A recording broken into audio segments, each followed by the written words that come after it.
It has been over a month since Hurricane Harvey brought destruction and devastation to Houston and the Texas coast, and it is time to rebuild and heal. As Houston and the Texas coast begin to recover, many questions still need answering in the aftermath of Harvey that, according to Texas Governor Greg Abbott, may cost upwards of $180 billion.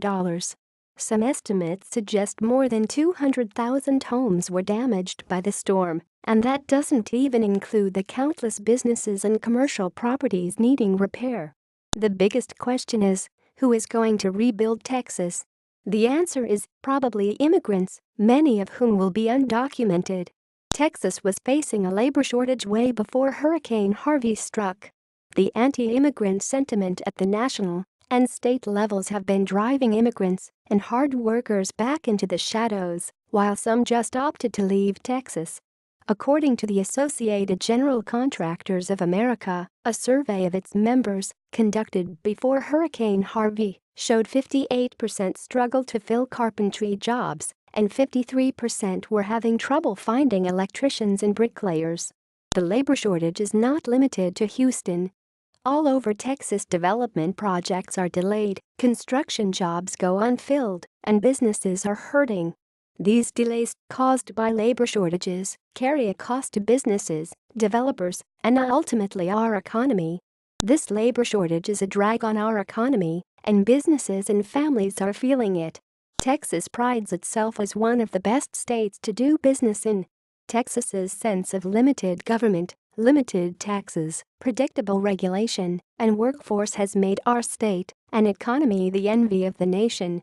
But our labor shortage and attitudes towards immigrants can bring our economy down a notch or two. For most Texans and small business owners, a lesser economy is unacceptable.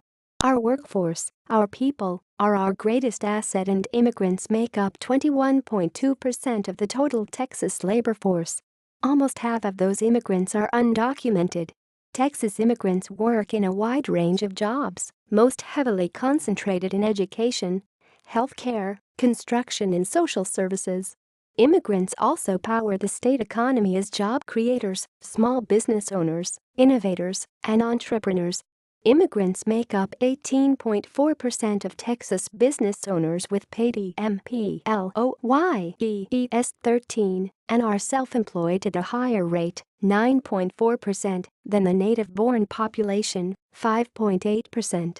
As consumers, immigrants add billions to the Texas economy and to our state sales tax-based revenue system.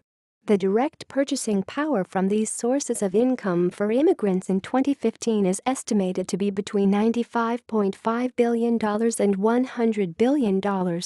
Every year, undocumented immigrants in Texas pay about $1.5 billion in state and local taxes. Of the 4.3 million immigrants living in Texas, an estimated 1.7 million are undocumented, about 6% of the total Texas population. In Texas, DACA has allowed more than 124,000 young people to come forward, pass background checks, and live and work legally in the country.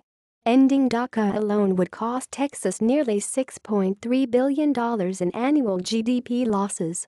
At the federal level, it is imperative that Congress pass the DREAM Act and comprehensive immigration reform with a pathway to citizenship sooner rather than later. Our communities and economy will be stronger for it. Immigrants literally build our communities and economy, and many do so from the shadows. Imagine if Texas championed our immigrants and their contributions. Imagine if we unleashed the true potential of these workers. Imagine if these residents could live, work, and study out of the shadows. Imagine the economy we can build together.